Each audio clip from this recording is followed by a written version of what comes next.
देखें, ये एक बाइक वाला कैप पहना है, एक बाइक वाला हेलमेट पहना है, बाइकिया वाला जिसकी मजबूरी है। अब ये बगैर हेलमेट के हैं भाई साहब, ठीक है। ये एक भाई साहब पहने चचा को बैठाएं, शायद ये भी बाइकिया करीम होंगे।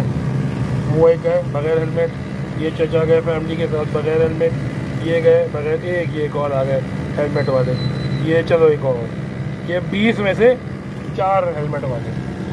ये देखें, वो चचा को देखें फ़ोन पे बात करते हुए, कोई नहीं है हेलमेट में। यहाँ इस तरफ भी देख लें,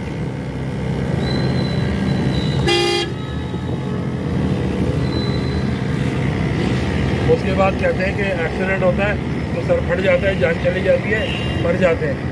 मोटरसाइकिल पे हल्की सी टक्कर जो है वो भी आपको इतनी बुरी लगती है कि आपके साथ मसला हो जाता है, लेकिन नहीं, सुनना ही नहीं है।